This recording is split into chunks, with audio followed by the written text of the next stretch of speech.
박수 한번 칠까요? 오늘은, 오늘은 처음으로 제가 이제 매월 한 번씩, 그, 어, 투자 시장에 대한 강의를 한 번 하고요. 또 매월 한 번씩 상속 증여에 대한 교육을 하는 시간을 갖도록 하겠습니다. 잘 주목해 두시고, 재밌는 내용이 굉장히 많으니까 한번 의미 있게 바라보시기 바랍니다. 오늘이 성탄, 내일이 성탄이죠. 그래서 특별히 제가 제일 좋아하는 기도문 하나를 드립니다. 유의미 있게 알아보시기 바랍니다. 이태리에서는 이분이 이 성자로 불리는 성 프란치스코의 기도를 오늘 여러분께 첫 번째 메시지로 드립니다. 이분이 얘기한 세 문장입니다. 나에게 가능한 것을 피 흘려 도전하는 용기와 나에게 불가능한 것을 포기할 줄 아는 인내. 아시다시피 이 두 가지를 구별할 줄 아는 지혜를 주소서. 가능한 것을 도전하는 것과 불가능한 것을 포기하는 것이 잘 모르잖아요. 그러나 이 두 가지를 구별할 줄 아는 지혜를 주시기 바란다. 이런 얘기를 드립니다. 그냥 잠깐 교인이 아니셔도 제가 뭐 특별히 아주 신실한 이 신자는 아니지만 여러분께 제가 잠깐 얘기 드리겠습니다. 3주 전에 8년 후배가 갑자기 교통사고로 세상을 떠났습니다. 아주 독실한 신자였고요. 그리고 교회 일을 정말 열심히 정말 이 많은 분들에게 존경도 받고 사랑도 받던 그런 후배였습니다. 되게 아팠습니다. 금, 토, 일 3일간 함께 지냈고 아이들도 다 알고 와이프도 다 알고 또 부모님, 아버님 안 계신데 어머님도 아주 친하게 지내고 식사도 여러 번 하던 그런 친구가 교통사고로 세상을 등졌습니다. 끝까지 제가 수목장까지 갔다 왔는데 입관 예배를 드리는데 모든 장기를 다 유언에 따라 다른 분들에게 다 돌려줬습니다. 입관 예배를 드리고 이제 저희는 입관식이 마치고 나오는데 어머니가 5분 동안 안 나오고 5분 동안 이제 어머니 하는 말은 이렇습니다. 우리 아이가 웃고 있었어. 가슴이 메어집니다. 근데 이런 얘기를 또 하시더라고요. 자기 몸을 다 남에게 주고 그리고 세상을 떠난다고 다들 칭찬하지만 저는 관심이 없어요. 그리고 그런 얘기 듣고 싶지 않아요. 그런데 이제 마지막에 수목장을 지내고 여러분 수목장 보셔서 아시겠습니다만 수목장을 지내고 역시 어머니가 제일 늦게 오시더라고요. 아들이 묻혀있는 그 땅에 볼을 대고 이렇게 얘기해요. 아들아 사랑한다. 46년간 엄마의 아들이 돼줘서 너무 고맙다. 가서 다 있고 편히 지내라. 엄마가 곧 갈게. 이렇게 얘기하는 걸 여러분 들었습니다. 여러분은 어떤 마음인지 모르겠습니다. 여러분, 저는 사실 우리 엄마를 제가 5년 전에 떠나면 제가 힘들고 어려울 때마다 엄마한테 갑니다. 그러면 엄마가 안아주는 거예요. 안아주고.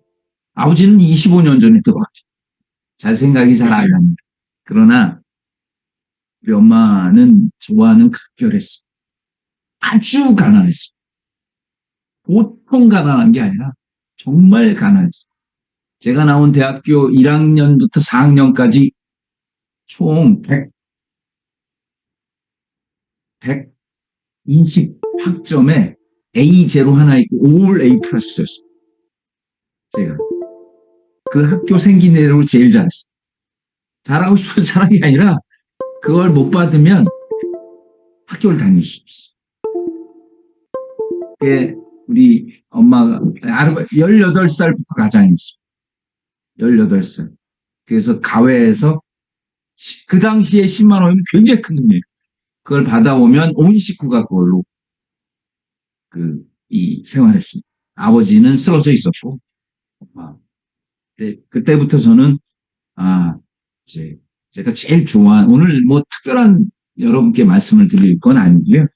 여러분, 오늘 하루가 편안하시길, 정말 성탄의 뜻을 밤에 새기시길. 이 입관 예식 같은 걸 하면 다들 이제 정말 생명에 대해서 다시 생각합니다. 그런데 그냥 일반인도 정말 좋아하고 많이 아는 이 성경 구절이 있습니다. 여러분, 실제 이 데살로니가 전서 5장 16절 이건 다 합니다. 다 합니다. 5장 16절 이걸 모르는 분은 안 계시지요. 여기에 이렇게 나옵니다. 항상 기뻐하라. 쉬지 말고 기도하라. 범사에 감사하라. 근데 여러분 이걸 어떻게 해석하시는지 모르겠는데 여기 제일 마지막에 나오는 범사에 감사라는 뜻은 무엇이냐면 기쁜 일이 있을 때 감사하라는 뜻이 아니에요. 그냥 감사. 그냥 감사. 그래서 실제로 감사는 의무다. 그런데 이걸 왜 못하는지를 얘기를 드리겠습니다. 이걸 왜 못하냐면 많은 사람들이 그러니까 교인이 아니어도 데살로니가 전서 5장 16절 그건 아주 쉽습니다. 그런데 5장 15절을 아는 사람이 아무도 없어요. 교인도 16절 읽고 15절을 잘 안 읽고 그 15절은 뭐로 돼 있는 줄 아십니까? 15절은 5장 15절은 이렇게 돼 있습니다. 원수를 원수로 갚지 말고 더 은혜롭게 돼. 실제로 악으로 악을 갚지 말고 모든 사람을 선으로 대하라. 이게 15장. 그러니까 우리가 힘들어지고 어려워지고 고통스러워지는 거에 99%는 인간관계입니다. 인간관계. 나에게 내가 생각하지 않은 잘못한 것을 잘못했다고 얘기하는 수많은 분들. 그래서 그게 쉽지 않지만 우리도 사람이니 쉽지 않지만 올해가 가면서 그들을 용서하시기 바랍니다. 그리고 품으로 안아주시기를 여러분께 말씀을 드립니다. 그렇게 해주시기를 바랍니다.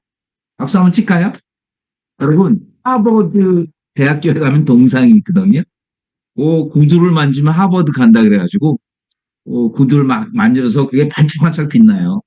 그 밑에 뭐라고 써 있느냐면 물 위를 걷는 게 기적이 아니고 살아있는 게 기적.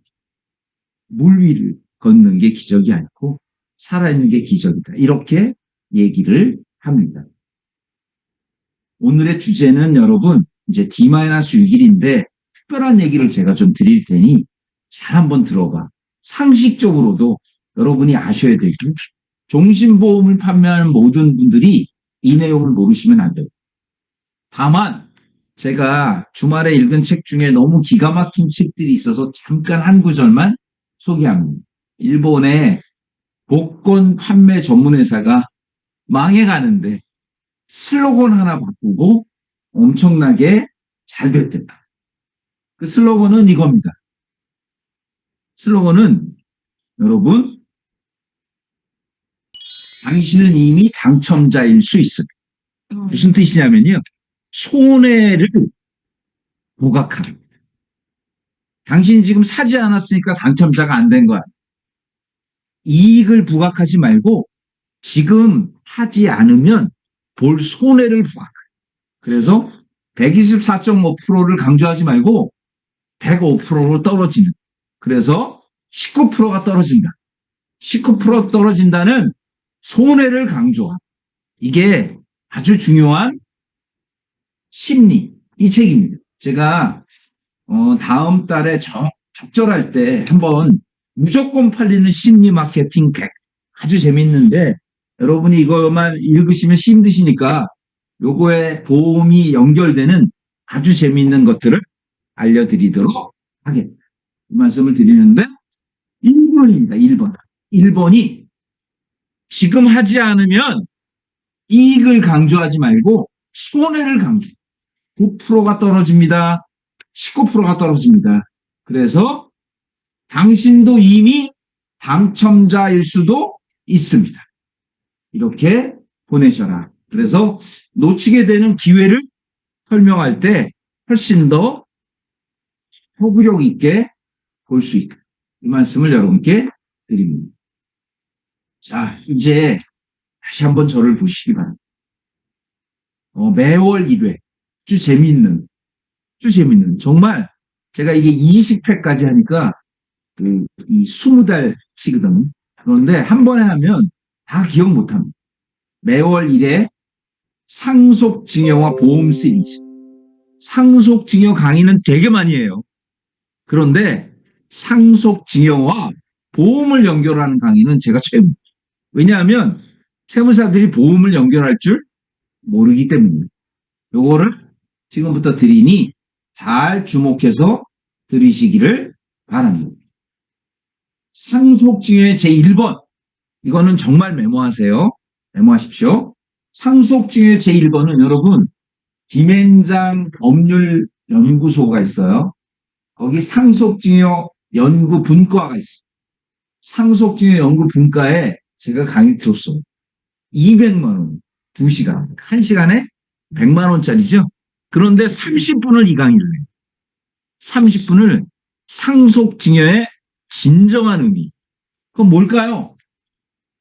뭘까요? 여러분 메모하세요. 상속증여의 진정한 의미는 절세액이 아니라 자식에게 얼마가 가느냐. 이겁니다. 자식에게 얼마가 가느냐를 그 세무사가 변호사 겸 세무사가 그렇게 강조해요. 그렇게.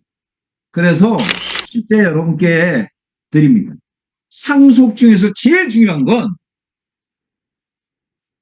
실제 언제나 세후 얼마가 가느냐. 세후 이전 금액이.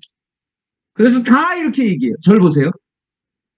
100이라는 돈이 있어요. 소득세를 50% 내요. 그죠? 50이 남죠? 상속증여에 50% 세금을 내요. 25가 남는 거예요. 그래서 중간에 50을 빼자. 이게 상속증여의 최고의 모든 강의에 다 이게 핵심으로 부각이 된다. 이 말씀을 여러분께 드립니다. 그래서 세후에 얼마가 남느냐. 세후에 얼마가 남느냐. 아버지가 자식에게 소득이 100 있어요?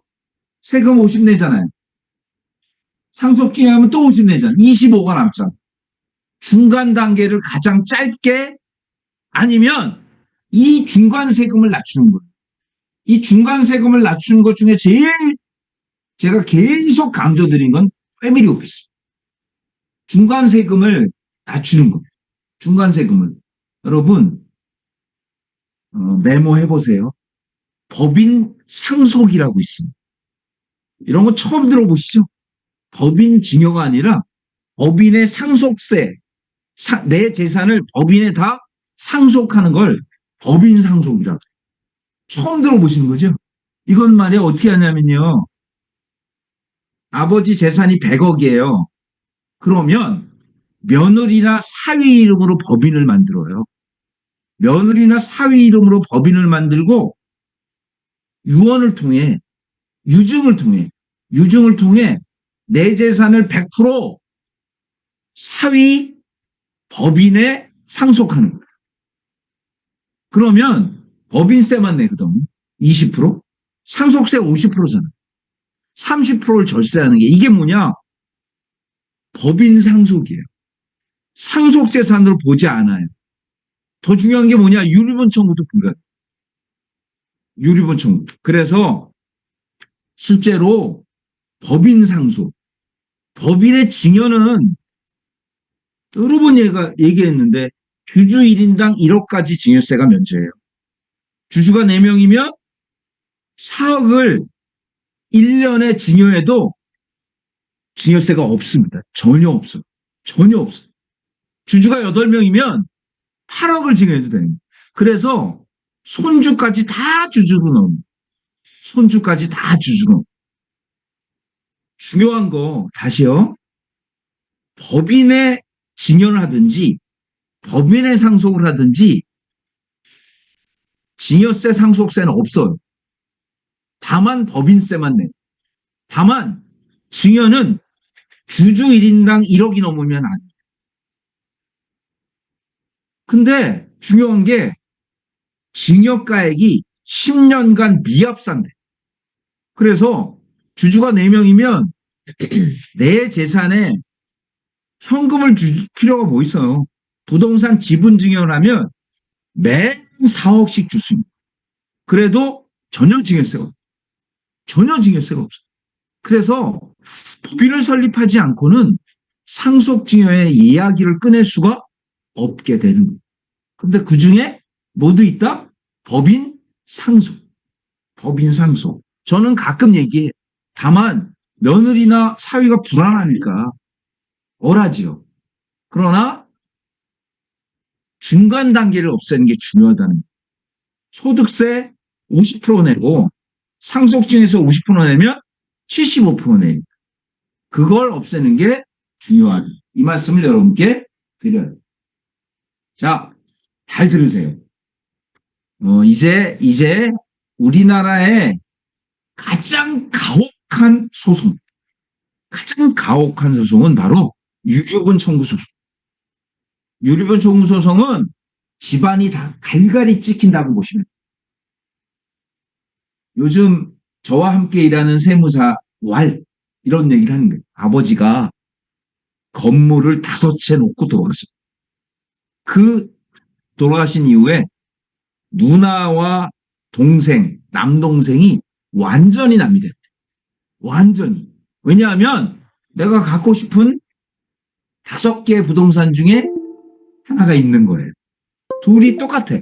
그렇잖아요, 당연히. 그래서 세무사 부자로 죽지 말고 부자로 살아라. 부자로 죽지 말고 다 쓰고 죽어라. 이런 얘기를 하는 거예요. 네? 그런데 보세요. 유언 대용 신탁이라고 있어요. 여러분 메모하세요. 보험금 신탁과는 완전히 다른 거예요. 지금 삼성생명이 만들어내서 일부 자산가들이 하고 있는 게 보험금 신탁이에요. 보험금 신탁은 뭐냐면 수익자를 지정하는. 유류분 청구 불가합니다. 상속세 내요. 가져가는 거지. 그거와는 완전히 다른 거예요. 유언 대용 신탁은 잘 들으십시오. 메모하세요. 법정 상속분의 반. 법정 상속분의 반을 청구할 수 있는. 아주 쉬워요. 자, 100억의 자산가가 있다. 형제가 둘이에요. 그러면 50억씩 받잖아요. 이해하세요? 그거의 반, 25억을 청구할 수 있는. 이게 유류분 청구. 내가 너희들 꼴보기 싫어. 불우이웃 돕기에 100억을 다 낼게. 불가능. 유류분 청구가 되는 거예요. 아시겠죠? 유류분 청구가 돼요. 다만 한참 전에 그렇게 했다. 불가능. 한참 전. 유류변 청구의 가장 큰 거, 1번 적으세요. 바로 법정 상속분의 반이고요. 2번이 있어요, 2번. 2번 이해하셔야 돼요. 1년입니다, 1년. 유류분 청구는 안날로부터 1년. 안날로부터 1년. 그러니까 아버지가 죽었어. 그런데 3년 돼서 아이고 저거 안 되겠다. 불가능. 돌아가신 날로부터 1년 안에 청구할 수 있는. 그런데 해외에 있어서 몰랐다. 그러면 안날부터 1년. 유류분 청구는 정말 이해하셔야 돼요. 그런데 자 여기서 여러분께 제가 정말 중요한 걸 드려요. 유류분 청구는 매년 200%씩 늘어. 매년. 매년. 왜냐하면 유류분 청구의 90%를 딸들이 부당하다. 부당하다라고 청구하기 시작한 것. 진짜 무서운 것은 바로 유류분 청구는 잘 보세요. 사례를 보여드릴 테니까 아버지가 형제 간의 우애가 중요하다 해서 10년 전에 10년 전에 장남, 차남, 딸에게 10억씩 자산을 나눠줬어. 그리고 각서 써. 절대 이의를 제기하지 않는 각서를 썼어. 10억씩. 그런데 문제가 뭐냐? 장남에게는 집을 증여하고 차남에게는 주식을 증여하고 딸에게는 현금을 증여했어. 그리고 10년이 지났습니다. 10년이 지났어. 무려 10년이란 세월이. 10년이 뭐예요? 증여세 미포함 구간이에요. 아버지가 지금 증여하고 10년이 안 지나면 상속재산이 되는 거고요. 10년이 지나야 되는 거예요. 그래서 할아버지 이권을 하는 거예요. 손주에게. 손주에는 5년이니까. 그래서 제일 많이 하는 게 바로 세대 생략 증여. 지금 저해지종신보험 저는 82세 할아버지한테 손주에게 줘라. 그래? 10년은 사셔야 된다. 10년은 살아. 봐요. 월 500. 계약자 할아버지, 피보험자 손주, 수익자 할아버지로 해요. 월 500. 딱 5년 납해야 돼요. 절대 7년 납 안 돼. 5년 납이 되면 3억이에요. 500씩 60개월이죠. 그리고 계약자를 바꾸는 거예요. 누구로? 손주로. 증여세를 5천만 원 내거든요. 잘 들어보세요. 그런데 상속으로 하면 1억 9천 내요. 손주 한 명당 1억 4천을 절세하는 게 바로 그건 무조건 해요. 왜냐하면 자식들도 많이 받았고 세대 생략 증여 비과세 이전 기법이 그렇게 얼마든지 할 수 있는. 나이가 70이 됐는데 아들들 다 받았다. 손주 한 명당 세대 생략 비과세 증여 한 배까지 추가 납입되잖아요. 손주가 성인이 돼서 자금이 생길 때마다 넣으면 되는 거예요. 그런데 이 가족의 경우 어떤 문제가 발생했냐면 아버지가 돌아가셨어요. 그리고 확인서까지 다 사인했어요. 집이 30억이 되고 이직이 80억이 됐어. 현금이 12억이야. 이거 아주 중요해요. 증여세 다 내고 줬어요. 그런데 딸이 둘째 오빠, 첫째 오빠를 상대로 유류분 청구를 했어. 어?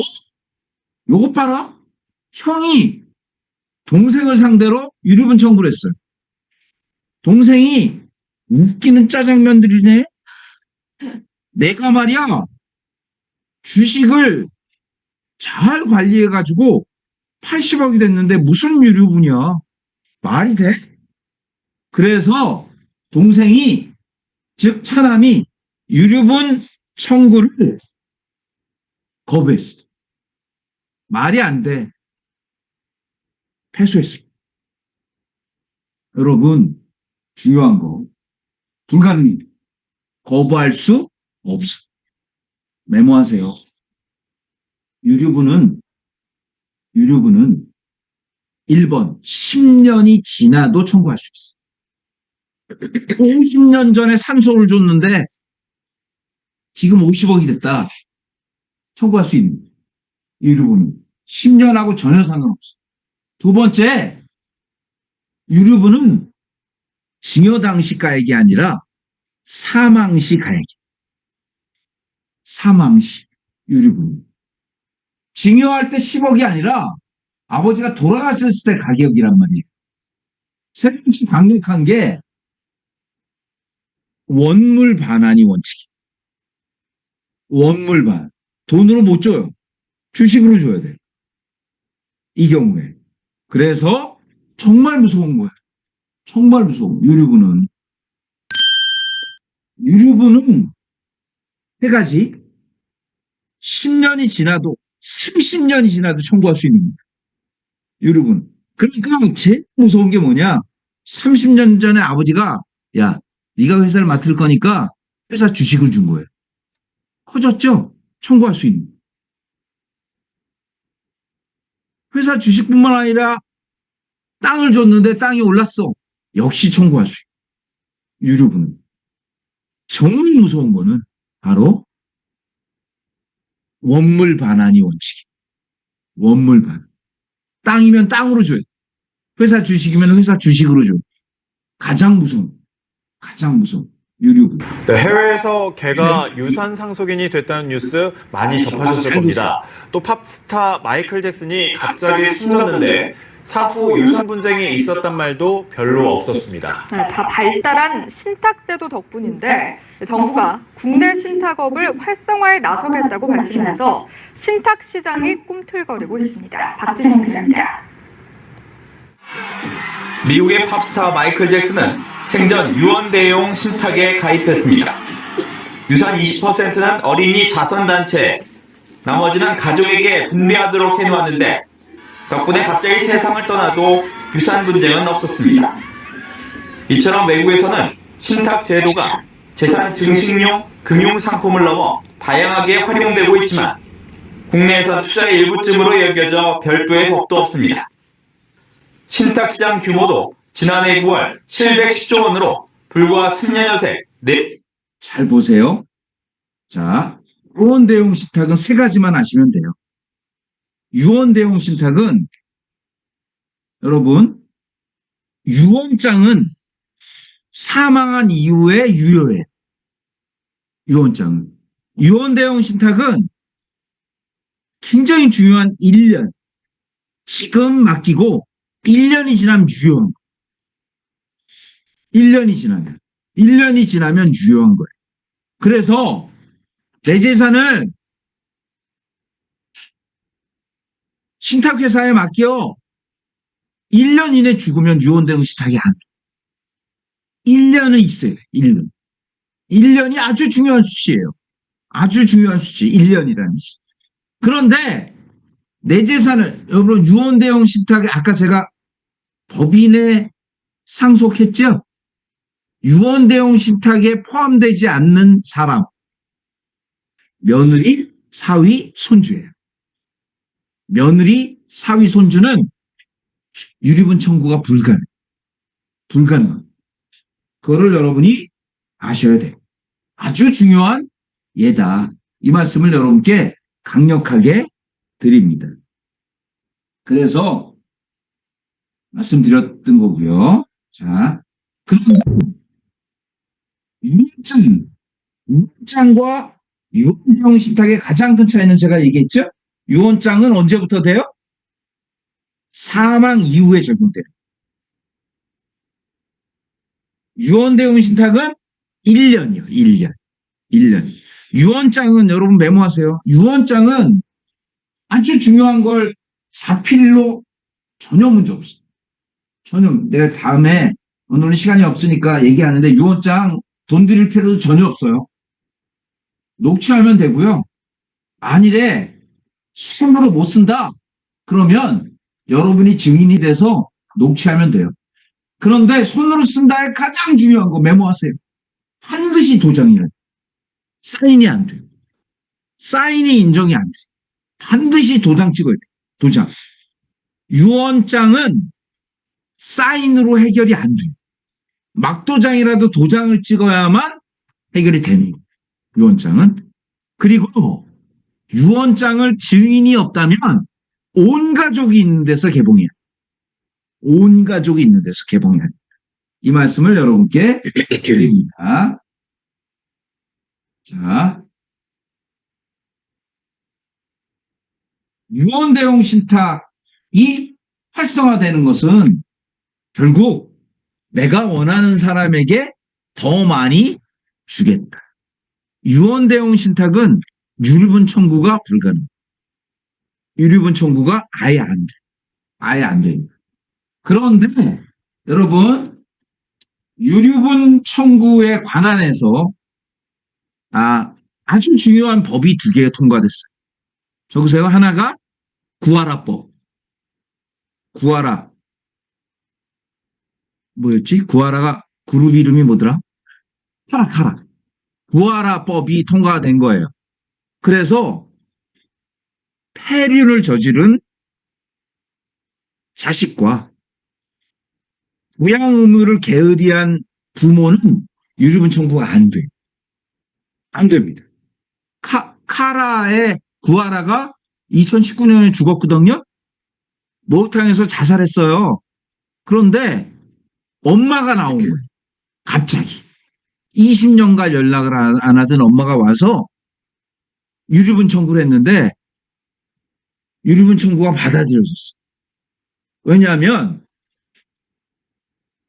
조금 전에 얘기한 부양 의무를 게을리한 엄마 혹은 폐륜의 법이 2026년 1월 1일부터 적용이기 때문에 2026년. 그 뭐라고? 그런데 되게 재밌는 얘기 하나 해드릴까요? 폐륜의 정의, 부양 의무를 게을리한 정의를 국회가 정의하라 그랬어요. 굉장히 어려울 것 같아.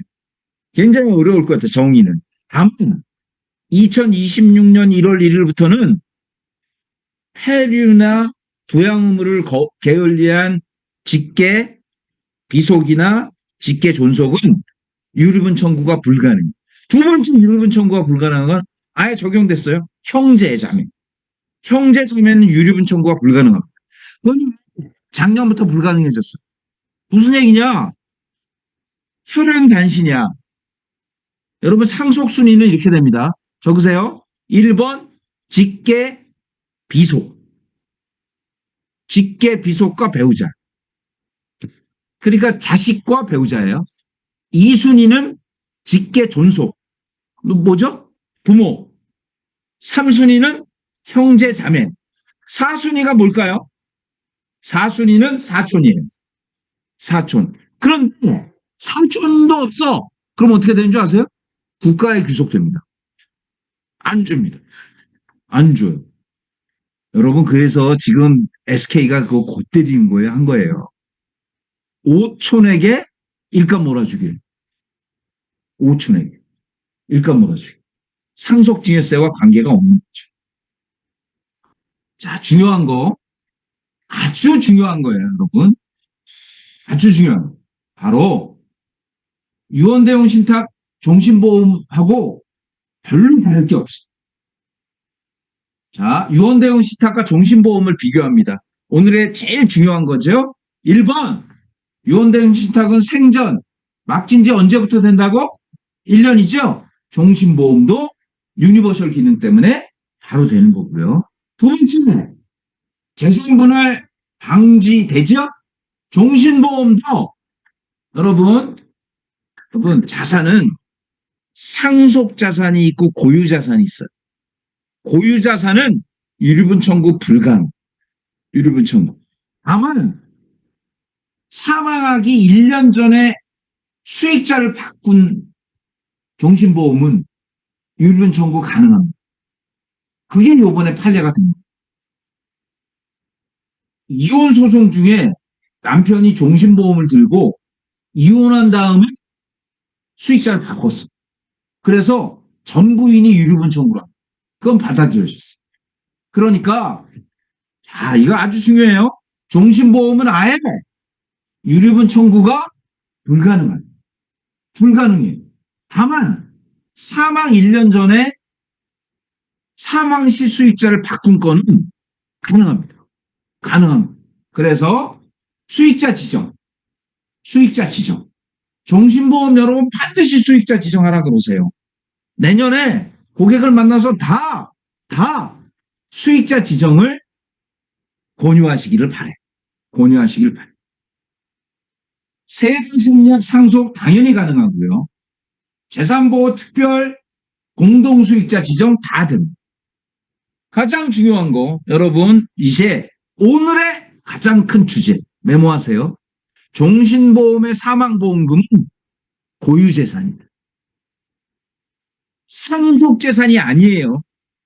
고유재산이다. 그러니까 여러분 자, 절 보세요. 절 보세요. 제가 전사했을 때 진짜 많이 한 거예요.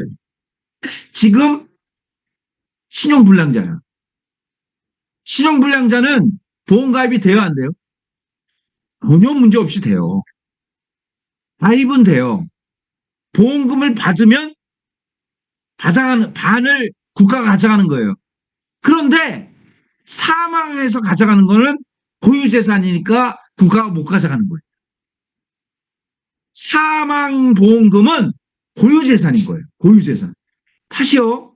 그래서 1,000만 원짜리 10억 나오는 보험 가입해요. 사업하다 자기가 어쩔 수 없이 그렇게 될 수 있잖아요. 그런데 유니버셜 기능 전혀 쓰지 않고요. 만기 시에 받아가지 않는 거예요. 다만 언제 받아가? 사망 시에 가족이 받아가면 고유재산이라 절대로 못 터치해. 가장 쉬운 예를 하나 드릴게요. 지금 옛날에 여러분 많이 했던 것 중에 잘 들으세요. 아버지가 10억의 빚을 남기고 죽었어요. 그래서 상속 포기를 한 거예요. 상속 포기를 했어요. 왜냐하면 10억의 빚을 받으니까. 그런데 아버지 유품을 정리하다가 3억이 나오는 보험증서를 발견한 거예요. 아이고 3억을 청구했던 7억을 갚아야 되겠구나. 절대 아니고요. 빚은 포기할 수 있고요. 보험금은 받을 수 있는 거예요. 왜? 고유재산이기 때문에. 소유재산. 이걸 잊으시면 안 돼요. 상속재산이 아니라 뭐라고? 보유재산. 다만 아주 중요한 거. 적으세요. 2009년 헌법재판소 판결. 바로 계약자 피보험자가 동일하면 상속세 과세 대상이에요. 계약자 피보험자가 동일한 거 안 돼요. 안 됩니다. 계약자 피보험자가 동일하면 무조건 상속재산으로 분리해놔요. 계약자 피보험자가 무조건 달라야 돼요. 지금은 자식이 돈이 어디서 나서 보험료를 냈느냐를 묻지 않아요. 그래서 무조건 자식 이름으로 가입하든지 크로스 플랜으로 하셔야 돼요. 사망보험금이 연관이 된다면 반드시요. 반드시 크로스 플랜. 그래서 비과세되며 수익이 24.5% 나며 상속으로 이어질 수 있는 최고의 상품이 저해지 종신. 여러분, 저는 어떤 걸 제일 많이 했냐면 재혼한 자산가, 막내가 있어. 그래서 고액의 보험금이 나오는 종신보험 막내를 사망시 수익자로, 첫째, 둘째가 유류분 청구 불가능. 그래서 여러분 그런 분들 많아요. 잘 보셔서 특별히 이 친구에게 더 주고 싶다. 그러면 이런 반란을 해요. 아유 제가요 죄송한데 4만까지 남겨줄까? 그랬대. 여러분이 하는 게 뭐예요? 124.5% 비과세로 받으시고 나중에 얘가 이걸 받아가면 좋겠다 할 때 주셔라. 그래서 제가 아주 많이 하는 거예요. 또 이 사망시 수익자를 지정해라. 그러면 유류분 청구 불가능한데 죄송한데 돌아가시기 직전에 하시면 안 돼요. 빨리 사망시 수익자를 지정해서 줘라. 그런데 124.5% 나오니까 당신이 쓰셔라. 만일 줘야겠다 하면 10년 후에 결정하면 된다. 요게 1남은 우리 생에 다시 없을 6일. 여러분 내년에 골 때립니다. 말이 안 돼. 나는 이해가 안 돼. 이 정부가 이해가 안 되는 게 아니라 금감원이 이해가 안 돼. 말이 안 돼요, 진짜. 완전히 깡패. 이럴 수가 없어. 이럴 수가 없어요. 이럴 수가 없어. 여러분, 제가 이 토요일 일을 연구하다 나는 미친 줄 알았어. 첫 번째, 종신보험의 수익 105% 이하로 낮춰라. 10년 수익률. 그럼 못 팔아요. 진짜 못.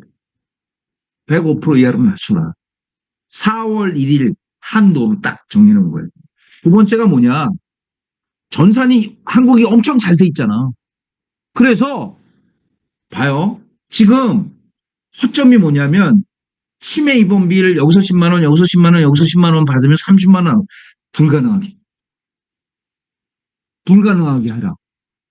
그리고 뭐 예를 들어서 암 통원 입원비 두세 군데 들으면 꽤 많이 나오잖아. 이것도 불가능. 그거를 사전에 불가능하게 하겠다니. 사전에. 거기다가 수수료가 초회 수수료가 너무 많이 나오니까 회사를 옮겨가지고 그쪽 걸 깨고 이쪽 걸 한다. 7년을 분급해라. 난리가 났어요. 지금 GA 전체가. 난리가 난 거야. 웃긴 검사 출신이 12명 있대. 금감원 자체. 금감원장도 그렇고. anyway, 여하튼 지금 여러분께 지금 우리가 팔 수 있는 건 두 개밖에 없어요. 지금은 매트라이프하고 IM라이프 요 두 개 혹은 신한 요 세 가지밖에 없으니까 적극적으로 이미 KDB 종료했고요. 라이나 오늘 내가 라이나를 여러분께 자세히 드리려고 해. 라이나는 자산가들 오늘 딱 찾아가셔서 오늘 일밖에 없고요. 내일까지 가입 설계서를 맞나? 맞죠? 청약서까지 뽑아야 돼? 아유 그거 어떻게 힘들잖아. 안 힘든가? 내일까지 뽑으면 월급까지 넣을 수 있는 거예요. 제가 아주 많이 팔았어요. 어떻게 팔았느냐? 70, 60 되신 분이 자식 이름으로 본인 카드 실적 다 되잖아요. 초회보험료만 내면 되니까. 그리고 카드로 넘어간 기간이 뭐예요? 10년이 지나면 아무도 안 본다는 거예요. 증여세 없이 줄 수 있는 최고가 바로 제3자 카드납이에요. 제3자 카드납. 그걸 저는 어떻게 팔았느냐? 잘 들으세요. 계약자 피보험자 사위 수익자 탈로 가입하고 당모가 내주는 거예요. 최고예요 그게. 왠지 아세요? 딸한테 자산이 가잖아. 사위 죽으면 딸이 받아. 그래서 계약자 딸 수익자 피보험자 사위 수익자 딸로 해놓고 50만 원 100만 원 첫 번째 달만 자동이체로 빠지고 두 번째는 아버지 엄마 카드로 빠지기 때문에 아주 유용한 거예요. 한 번도 안 권했다면 전화해서 제3자 카드납 상품이 있는데 설명드리겠습니다 하면 분명히 오라 그럴 거예요. 포기하지 마세요. 이틀 동안. 절대 포기하지 마시고 제3자 카드납으로 30지임을 하면 안 해. 부자도 증여세는 아까운 거야. 증여세 없이 줄 수 있는 최고의 상품이 라이나의 제3자 카드납이다. 이런 말씀을 여러분께 강력하게 드려요. 그래서 자 달러 잘 활용하시고 두 번째 자 목적자금 여러분 이거 보세요. 업계에서 지금 히트 치고 있는 게 요거예요. 커피 2잔 플랜. 커피 2잔 플랜. 당당히 은행 증권하고 비교하시고요. 당당히 은행 증권하고 10년 수익률 주식, 한국, 코스피, 은행, 적금, 종신보험하고 당당히 비교하시고 가장 중요한 거 커피 2잔 아껴서 커피 2잔이면 10,000원 정도 돼요. 10,000원. 10,000원 정도 돼서 나중에 한 달에 10,000원이니까 3,000만 원 모으는 거예요. 3,000만 원 모아라. 요걸 지금 아주 강력하게 고객들에게 제시해 보십사란 말씀을 드리면서 교육자금 잘 활용하시고 카드나 자 보세요.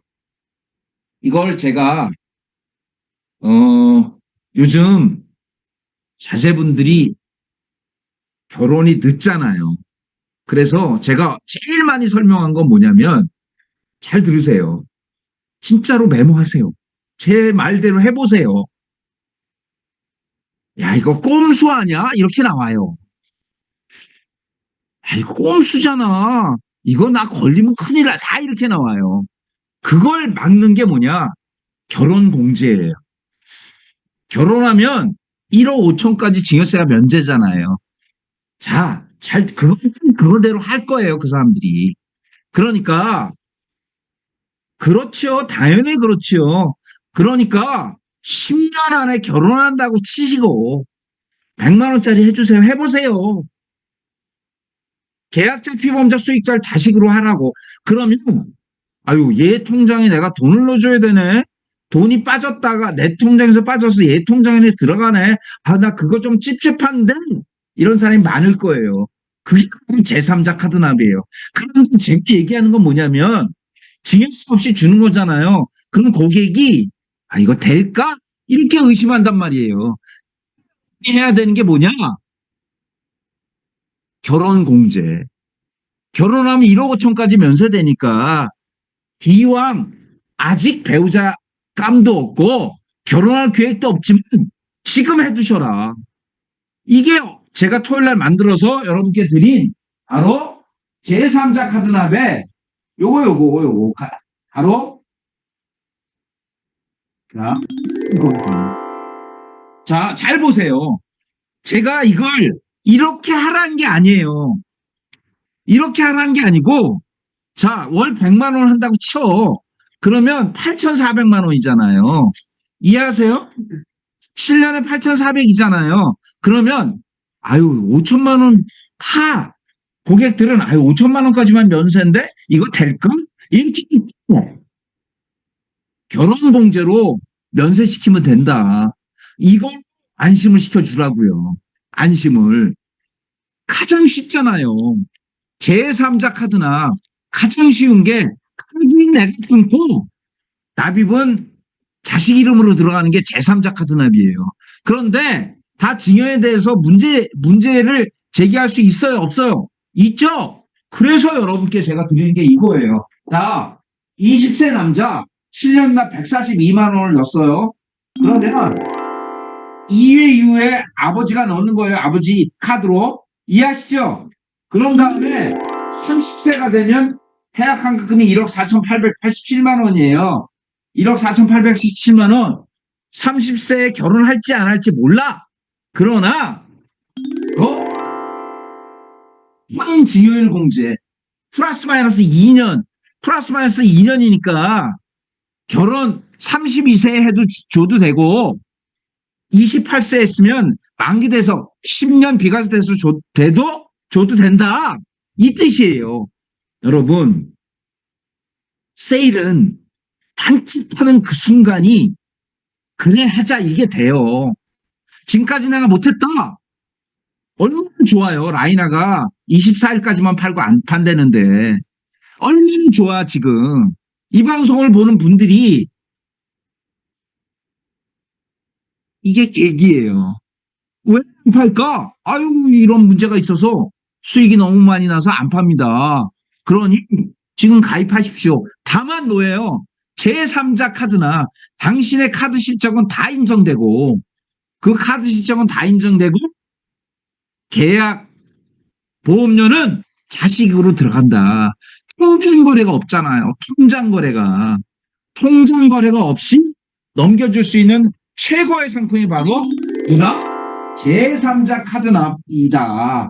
요 플랜으로 여러분께 제가 진짜 강조해요. 정말 오늘 못했다면 지금 못했다면 오늘하고 내일 최선을 다해서 제3자 카드납을 권해보세요. 한 3명에 권해보세요. 그러면 2사람은 할 거예요.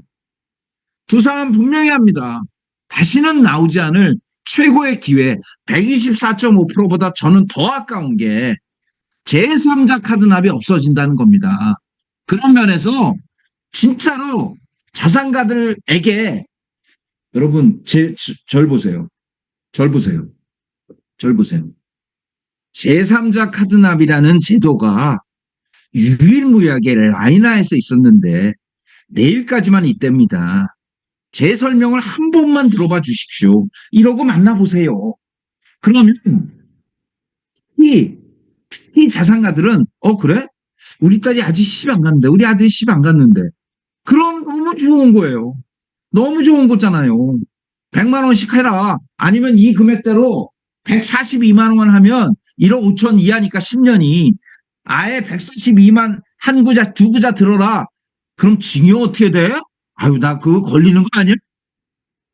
공제 1억 5천까지 면세되니까 그때 안 한다니까. 그냥 지가 쓰지. 그때는 안 한다고. 이걸 그냥 넘어가지 마세요. 그냥 제가 목이 터지고 외칩니다. 전국에서 이 방송을 보는 분들께 제가 자산가들에게 반드시 여러분 라이나의 제3자 카드납을 강조해 보셔라. 아시겠어요? 그래서 보세요. 카드납 예금주는 엄마가 내고 계약자 피보험자는 누가 낸다? 자제분이 되는 이 제3자 카드납이 얼마나 재밌는 줄 아셔야 돼요. 절대 어렵지 않아요. 절대 어렵지 않습니다. 다 해주니까 될 깜새 안 될 깜새 모르겠으나 31일까지 팔 수 있잖아요. 오늘 청약세 내일 청약세만 발행하면 청약세 발행해 두세요. 그리고 더 좋아. 끝났는데 안 할지도 몰라서 청약세 발행해 두셨으니 제 설명을 한번 들어봐 주십시오. 이렇게 하면 더 좋잖아요. 더 좋다니까. 부자도 세금은 아까운 거예요. 부자도 세금은 아까운 거다. 그런 관점에서 최단 납기 5년 날이면 다 아주 잘 활용하시고 최고 수익률까지 잘 활용하시되 바로 제3자 카드납이 밖에 안 돼요. 그래서 정말 여러분이 제대로 고객을 권할 수 있는 여러분 이거에 미쳐야 됩니다. 진짜로 그 6일 동안 요게 지나면 또 4일 다 119% 떨어지거나 아예 판매 중지합니다. 다 판매 중지예요. 그래서 5%가 작지 않습니다. 1억이면 500만 원이에요. 내는 돈이. 환급금 차이가 절대 작지 않은 아까 제가 처음에 얘기한 게 뭐예요? 손해를 부각하라. 잊지 마시고 바로 6일간 전쟁인데 절 보세요. 잘 보세요. 자, 이거 다시 한번 얘기하니까 절 보세요. 제1번 보험료 부담을 최소화해. 여러 번 얘기했죠? 30만 원 이하는 하루로 하시는 거예요. 하루 10,000원. 커피 2잔. 이렇게 가세요. 100만 원이면 1년. 1년에 1,200만 원 저축합시다. 이렇게. 보험료 부담을 최소화하세요. 보험료 부담을 최소화해. 택시 한 번 덜 타면, 회식 한 번 덜 하면, 목돈이 모여진다. 2번, 선택과 집중. 다 가져가세요. 3+2도 가져가시고, 건강진단 프랜도 가져가시고, 목돈 프랜도 가져가시고, 제3자 카드납도 가져가시고, 수익률이 제일 높은 것도 가져가세요. 5가지. 이렇게 해보세요. 제 말대로. 이게 기가 막혀 이러지 마시고, 5가지가 있는데 어떤 게 제일 좋아? 이렇게 권해보세요. 선택과 집중. 3번째, 대한민국 최고 수익률이다. 은행을 이긴다. 증권회사를 이긴다. 대한민국 최고 수익률이다. 이렇게 가세요. 4번째, 지금 하지 않으면 손해본다. 지금 하지 않으면 손해본다. 제일 마지막이에요. 잘 들으세요. 31일, 30, 일단 보험료를 받으세요. 무조건 초보험료를 받으세요. 그리고 일주일 있다 돌려줄게. 일주일 있다 내가 돌려줄게. 야, 끝나는데 어떡할 거니? 일단 첫 번째 보험료는 내라. 그 시작하면 끝이야. 여러분, 그 정도 거절은 이겨내셔야 돼요. 그건 가능한 걸 피 흘려 도전하는 용기예요. 일단 최보험료를 받으세요. 그리고 한 달 있다 보자. 내가 한 달에 설명할게. 다 줄게. 내가 돌려줄게. 이렇게 설명하시기를 바래. 아시겠어요? 마치겠습니다.